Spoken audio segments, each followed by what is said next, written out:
नमस्कार दोस्तों, स्वागत करती हूँ एक बार फिर से शारदा क्लासेस सीकर में। आई होप आप सब बहुत अच्छे होंगे।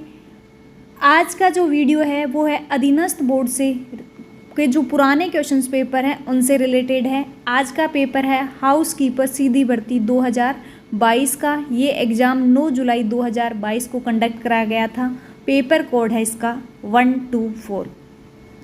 अगर हम इस पेपर की बात करें तो हम क्यों सॉल्व कर रहे हैं, आने वाले जितने भी राजस्थान के एग्ज़ाम हैं जिनमें राजस्थान का जीके आता है उन सब के लिए ये वीडियो बहुत इंपॉर्टेंट होने वाला है। आप चाहे किसी भी एग्ज़ाम की तैयारी कर रहे हैं, चाहे आप आईएएस सूचना सहायक की तैयारी कर रहे हैं, कंप्यूटर अनुदेशक की तैयारी कर रहे हैं, या आप किसी आरएस की तैयारी कर रहे हैं, या किसी भी एग्ज़ाम की तैयारी कर रहे हैं जिसमें राजस्थान जीके आता हो, उन सब के लिए ये वीडियो बहुत इंपॉर्टेंट होने वाला है। इससे पहले भी मैंने वीडियोज बना रखे हैं, चैनल पे डाल रखे हैं। आप चाहो तो उनका लिंक मैं डिस्क्रिप्शन बॉक्स में डाल दूँगी, आप वहाँ जाके देख सकते हो। और आप ये भी चेक कर सकते हो कि इस पेपर में उन पेपर से कितने क्वेश्चन रिपीट हुए हैं। कई बार डायरेक्ट क्वेश्चन रिपीट हो जाता है, तो कई बार ऑप्शन से रिलेटेड या उस क्वेश्चन से रिलेटेड क्वेश्चन पूछ लिया गया है। तो हम यहाँ पे बात करते हैं बिना टाइम वेस्ट के। पहला क्वेश्चन आपके पास है, हुरडा सम्मेलन 1734 ईस्वी की अध्यक्षता किसने की थी? सवाई जय सिंह ने, भगत सिंह ने, अभय सिंह ने, या महाराणा जगत सिंह ने? तो हुरडा सम्मेलन की जो अध्यक्षता है, ऑप्शंस में से हम बात करें तो महाराणा जगत सिंह द्वितीय ने की थी। अगर हम इससे रिलेटेड और क्वेश्चंस की बात करें तो हुरडा सम्मेलन है ये कहाँ किया गया था? तो ये भीलवाड़ा में किया गया था। और ये जो सम्मेलन है ये हुआ था 17/7/1734 को। कई बार इसकी डेट पूछ ली जाती है, हुरडा सम्मेलन कब हुआ था? तो 17/7/1734 को हुआ था। जयपुर के उस टाइम शासक थे सवाई जय सिंह। सवाई जय सिंह ने इसका आयोजन किया था। और इसकी जो रूपरेखा तैयार की थी महाराणा संग्राम सिंह सेकंड, जो मेवाड़ के शासक थे उस टाइम पे, महाराणा संग्राम सिंह। महाराणा संग्राम सिंह सेकंड जो हैं उन्हीं के बेटे हैं महाराणा जगत सिंह द्वितीय। महाराणा संग्राम सिंह सेकंड को पहले अध्यक्ष बनाया गया था, लेकिन उसकी डेथ के बाद इनको अध्यक्ष बना दिया गया था। महाराणा जगत सिंह द्वितीय को अध्यक्ष बना दिया गया था। और हुरडा सम्मेलन है वो क्यों किया गया था? तो मराठों के आक्रमण को रोकने के लिए ये सम्मेलन किया गया था, लेकिन ये सम्मेलन है वो असफल रहा था। नेक्स्ट हम क्वेश्चन की बात करते हैं। ये इससे रिलेटेड क्वेश्चंस मैं इसलिए बता रही हूँ ताकि अगर डायरेक्ट ये सीधा ये क्वेश्चन ना पूछ के इसके आसपास का जो क्वेश्चन बनता है वो भी आपका साथ में तैयार हो जाए। अगर किसी को लगता है कि टाइम ज़्यादा लग रहा है तो आप इस वीडियो की स्पीड बढ़ा के देख सकते हैं। नेक्स्ट हम बात करते हैं। नेक्स्ट क्वेश्चन है यहाँ पे, निम्न में से कौन सा किला यूनेस्को की विश्व धरोहर स्थल सूची में शामिल नहीं है? क्वेश्चन को ढंग से पढ़ना है। यही क्वेश्चन सबसे गड़बड़ होते हैं कि नहीं देख पाते। एग्जाम में हमारे पास टाइम बहुत कम होता है, हम फास्टली चलते हैं, तो नहीं देखेंगे तो सीधा गागरोन पढ़ा और आगे चल दिए। ऐसा नहीं करना है, क्वेश्चन को अच्छे से पढ़ना है। तो अब कौन कौन सा शामिल नहीं है, तो हम इसके लिए एक ट्रिक है हमारे पास। 6 जिले हैं जिनको 2013 में विश्व धरोहर सूची में शामिल किया गया था। सबसे पहले तो याद रखना है कब शामिल किया गया था। 2013 में राजस्थान के 6 ऐसे किले हैं जिनको विश्व धरोहर सूची में शामिल किया गया था। कौन कौन से हैं उनको याद करने की ट्रिक है आपके पास। आम, गाजर और चीकू। आम से हो जाएगा आमेर, गा से हो जाएगा गागरोन, और जय से हो जाएगा जैसलमेर, रे से हो जाएगा रणथंबोर, ची से हो जाएगा चित्तौड़, और कू से हो जाएगा आपका कुंभलगढ़।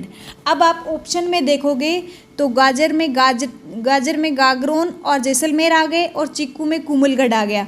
तो ये 3 किले तो ऑलरेडी आ गए। जो आपके पास बचा वो है अचलगढ़।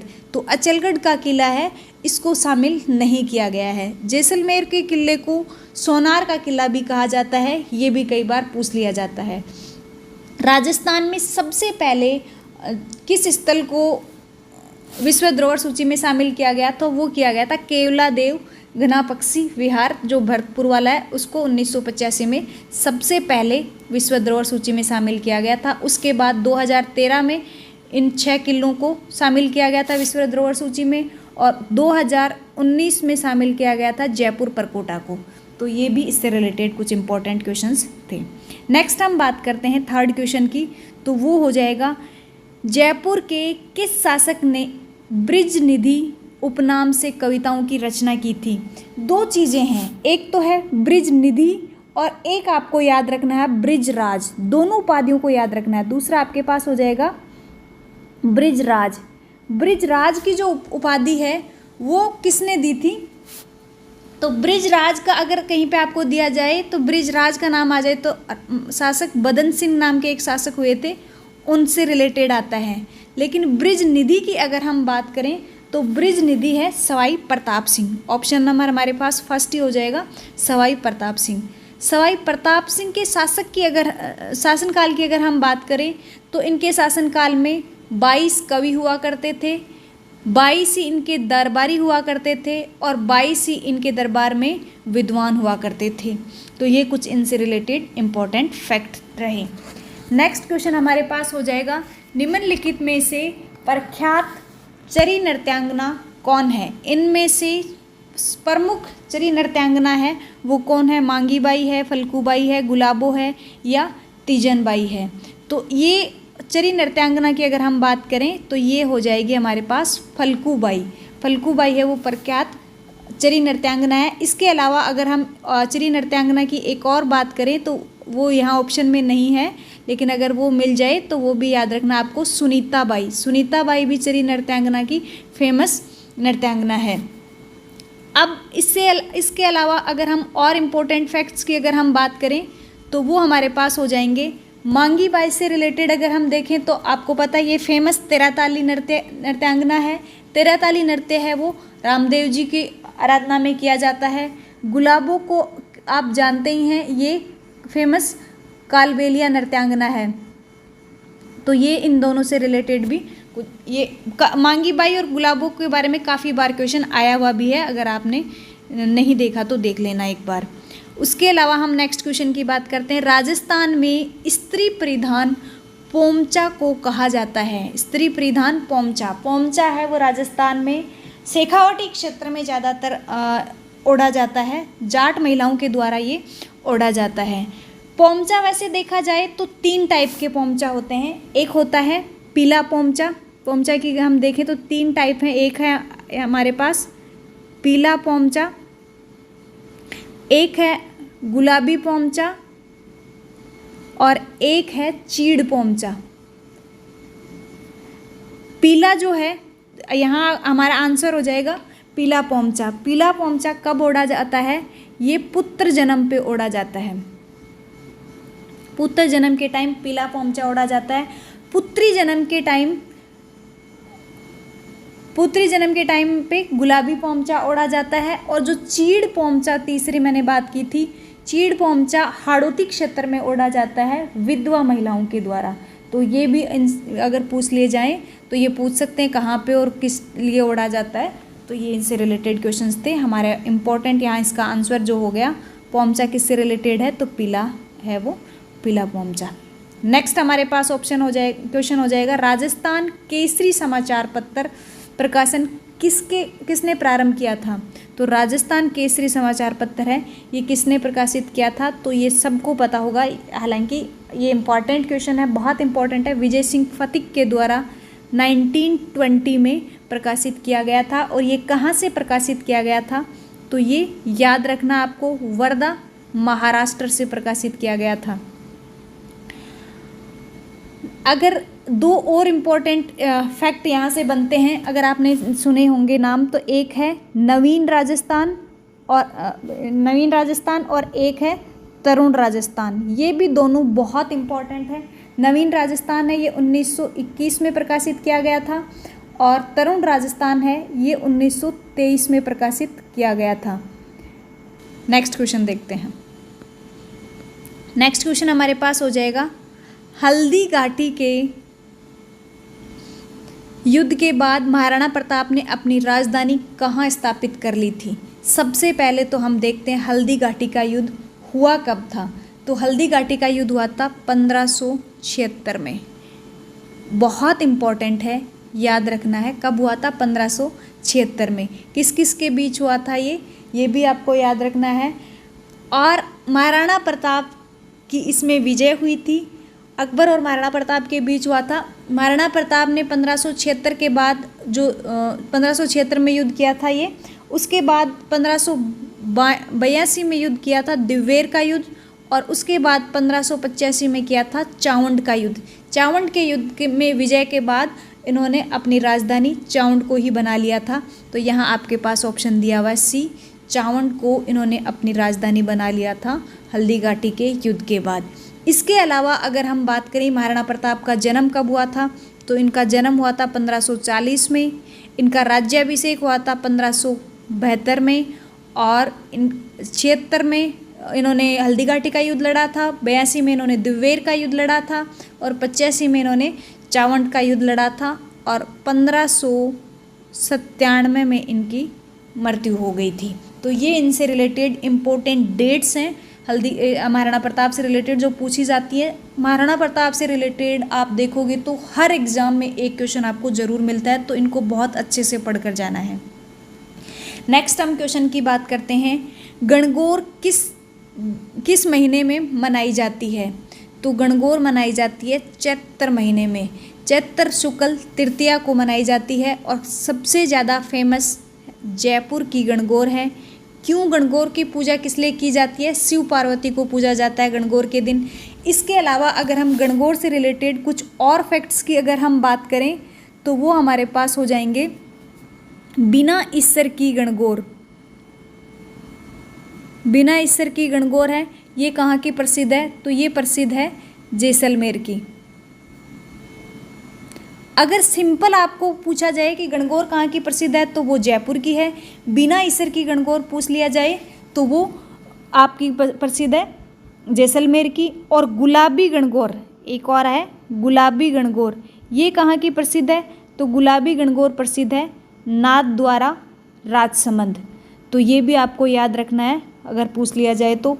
इसके अलावा घींगा गैतमार गणगौर है, ये जोधपुर की प्रसिद्ध है, जो कुंवारों की गणगौर भी कहा जाता है। और घींगा गणगौर है वो उदयपुर की प्रसिद्ध है। ये भी कुछ इंपॉर्टेंट है इस गणगौर से रिलेटेड, तो आप देख लेना। नेक्स्ट हम देखते हैं सिंधु सभ्यता के किस स्थल से जुड़े हुए खेत के प्रमाण मिले हैं? तो सिंधु सभ्यता के किस स्थल से जुते हुए खेत के प्रमाण मिले हैं? तो अगर जुते हुए खेत या दोहरे जुते हुए खेत की बात की जाए तो वो मिले हैं कालीबंगा सभ्यता से। कालीबंगा सभ्यता कहाँ है? तो ये हनुमानगढ़ जिले में घग्गर नदी के किनारे पर स्थित है कालीबंगा सभ्यता। कालीबंगा के अगर हम नाम की बात की जाए तो इस नाम का अर्थ होता है काली चूड़ियाँ। इसके अलावा कालीबंगा से जुते हुए खेत के अलावा देखा जाए तो भूकंप और 7 हवन कुंड के साक्ष्य भी यहाँ से मिले हैं। नेक्स्ट क्वेश्चन की हम बात करते हैं। नेक्स्ट क्वेश्चन हमारे पास हो जाएगा, उस्सा मस्जिद कहाँ स्थित है? उस्सा मस्जिद गलियाकोट में, सुलंबर में, सांबर में, बयाना में कहाँ स्थित है? उस्सा मस्जिद के साथ साथ उस्सा मंदिर और गंगा मंदिर ये भी बयाना भरतपुर में है। तो ये उस्सा मस्जिद कहाँ पे है? बयाना भरतपुर में। बयाना कहाँ पे पड़ता है? ये भरतपुर में पड़ता है। इसके अलावा बयाना भरतपुर में एक बहुत इम्पोर्टेंट क्वेश्चन कई बार पूछ लिया जाता है, भीमलाट। भीमलाट भी कहाँ स्थित है? बयाना भरतपुर में स्थित है, जहाँ पे राजस्थान का प्रथम विजय स्तंभ, भीमलाट क्या है? राजस्थान का प्रथम विजय स्तंभ है, जो समुद्रगुप्त के काल में बनवाया गया था। ये एक इम्पॉर्टेंट क्वेश्चन है इससे रिलेटेड। नेक्स्ट क्वेश्चन हमारे पास हो जाएगा, 1857 के विद्रोह के शुरुआत के समय उदयपुर में ब्रिटिश रेजिडेंट कौन था या एजेंट कौन था? तो जब 1857 की क्रांति हुई थी तो उस टाइम पे उदयपुर को उस टाइम पे मेवाड़ के नाम से जाना जाता था। मेवाड़ के शासक कौन थे उस टाइम पे? तो उस टाइम पे मेवाड़ के शासक थे स्वरूप सिंह। और मेवाड़ के उस टाइम पे कैप्टन जो थे या एजेंट जो थे वो थे कैप्टन सावर्स। ऑप्शन नंबर हो जाएगा डी, कैप्टन सावर्स। और ये भी पूछ लिया जाता है 1857 की क्रांति के समय उदयपुर के शासक कौन थे, तो याद रख लेना स्वरूप सिंह थे। नेक्स्ट देखते हैं कू क्या है। कू, और कई बार कू की जगह आपको मिल जाएगा टापरा। कू या टापरा ये दोनों के दोनों भील जनजाति का घर है, उसको कहा जाता है कू या टापरा। नेक्स्ट क्वेश्चन हम देखते हैं, पृथ्वीराज तृतीय और मोहम्मद गोरी के मध्य कितने युद्ध लड़े गए थे। तो आपको पता है पृथ्वीराज तृतीय और मोहम्मद गोरी के बीच 1191 में त्राइन का पहला युद्ध लड़ा गया था, जिसमें पृथ्वीराज तृतीय हैं वो विजय रहे थे। उसके बाद दूसरा युद्ध हुआ था 1192 में त्राइन का सेकंड युद्ध, जिसमें मोहम्मद गोरी विजय रहे थे। तो 2 युद्ध लड़े गए थे पृथ्वीराज तृतीय और मोहम्मद गोरी के बीच। नेक्स्ट हम देखते हैं, निम्नलिखित में से कौन सा पुरातात्विक स्थल और उत्खननकर्ता सुमेलित नहीं है। नहीं पे ध्यान देना है, कौन सा सुमेलित नहीं है। तो Ahar HD Sankalia, Bairat DR Sahni, Ojiyana KN Puri, Bagor VN Misra. तो आहड़ सभ्यता के उत्खननकर्ता है वो HD सांकलिया है, बेराट के DR सहानी है और बागोर के VN मिसर है। लेकिन अगर बात की जाए ओजियाना की तो ये सुमेलित नहीं है। ओजियाना के जो थे वो KN पुरी नहीं थे, इसके थे BR मीणा या आलोक त्रिपाठी। अगर दोनों में से कोई भी ऑप्शन आ जाए, आलोक त्रिपाठी या BR मीणा, तो ये थे उत्खननकर्ता ओजियाना के। नेक्स्ट हम देखते हैं, लोक देवता गोगाजी किस शासक के समकालीन थे।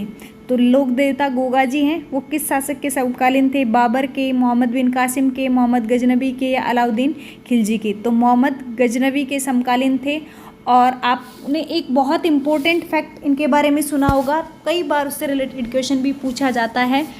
जहार पीर की उपाधि है वो लोक देवता गोगाजी को किसने दी थी, इन्होंने मोहम्मद गजनबी ने ही दी थी, जिसका अर्थ होता है साक्षात देवता। नेक्स्ट क्वेश्चन हम देखते हैं,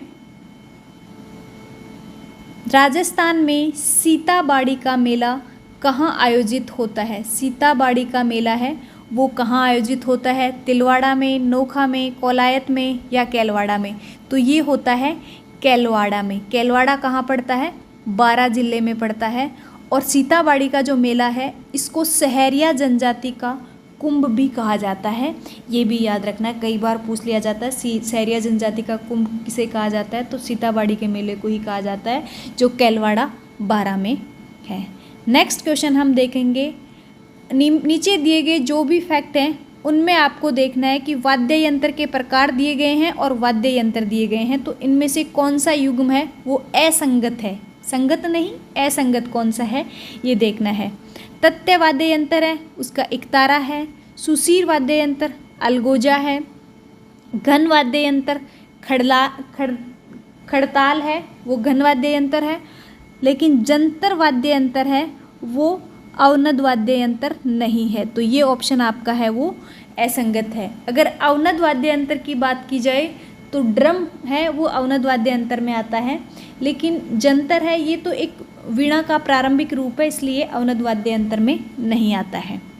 नेक्स्ट हम बात करते हैं नेजा, जम्मा और रिखिया, ये किस स्थानीय लोक देवता से संबंधित हैं। नेजा कहा जाता है किसी देवता के ध्वज को, जम्मा कहा जाता है रात्रि के जागरण को, और रिखिया कहा जाता है मेघवाल जाति के जो भक्त होते हैं उनको रिखिया कहा जाता है। तो ये सारे के सारे शब्द कौन से लोक देवता से रिलेटेड हैं, तो ये रामदेव जी से रिलेटेड है। रामदेव जी का जो ध्वज होता है उसको नेजा कहा जाता है, इन रामदेव जी के जागरण को जम्मा कहा जाता है, और रामदेव जी के जो भक्त होते हैं मेघवाल जाति के उनको रिखिया कहा जाता है।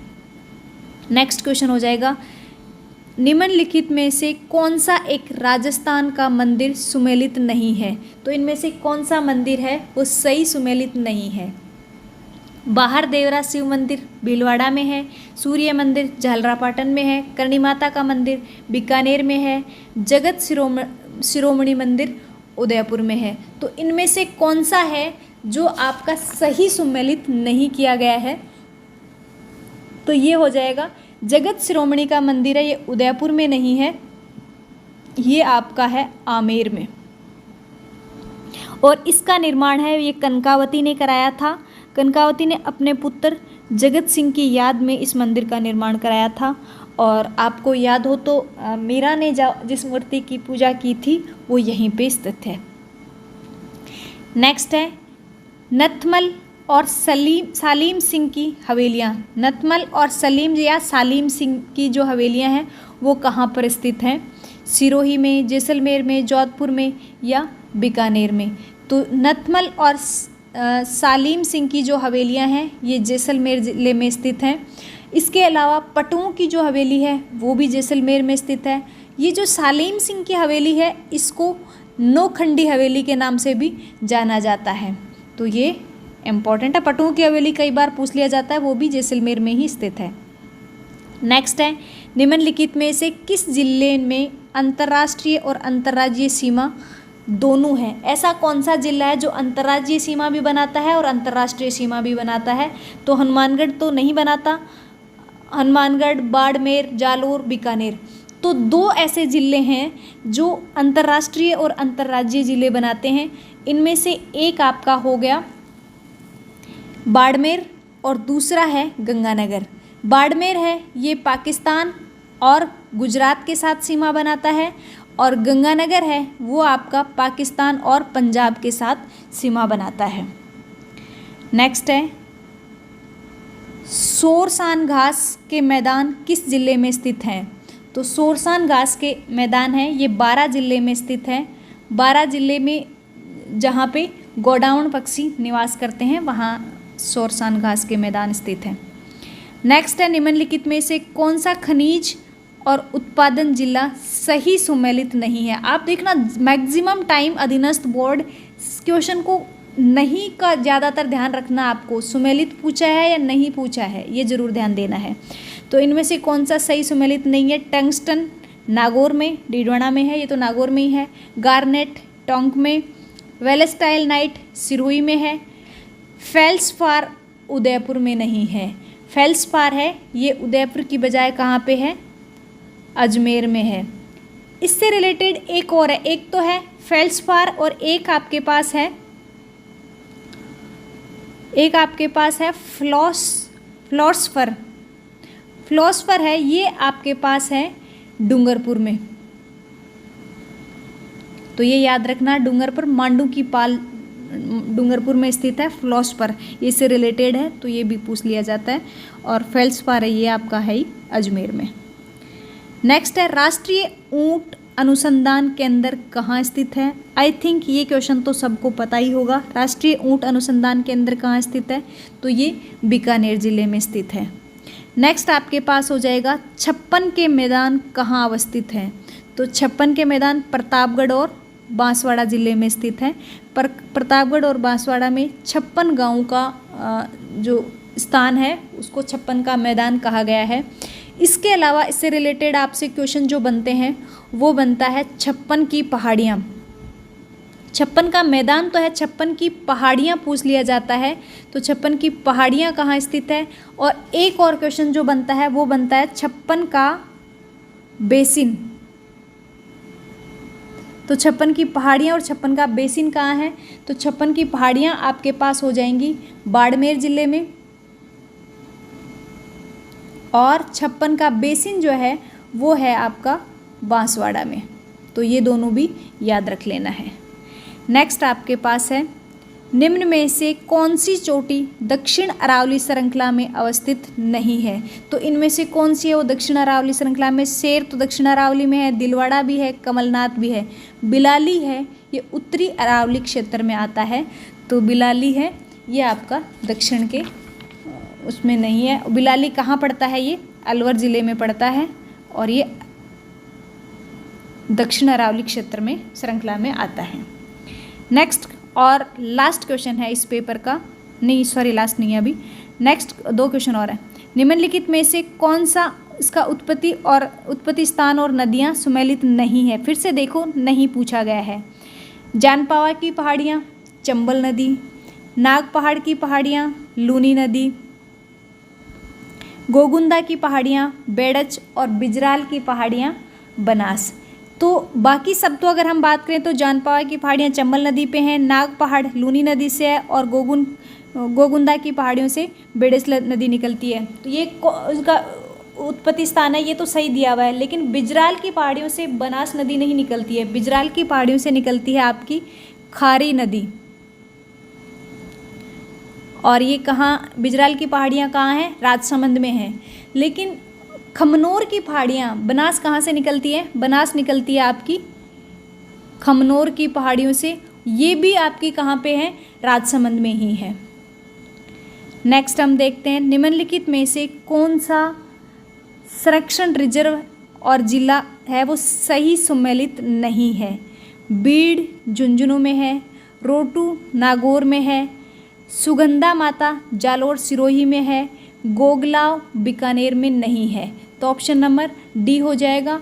गोगलाव है वो बीकानेर में नहीं, नागौर जिले में पड़ता है। तो ऑप्शन नंबर आपका हो जाएगा यहाँ पे डी। नेक्स्ट क्वेश्चन है, राजस्थान में राज्य की प्रथम वन नीति किस वर्ष में घोषित की गई थी? तो 2010 में सबसे पहली वन नीति घोषित की गई थी। तो ये आपके 29 क्वेश्चन थे इस पेपर में आए हुए। आपको ये वीडियो कैसा लगा कमेंट करके ज़रूर बताएं। कुछ सुधार आप इसमें करवाना चाहते हैं तो कमेंट करके ज़रूर बताएं। Thank you so much friends for watching this video.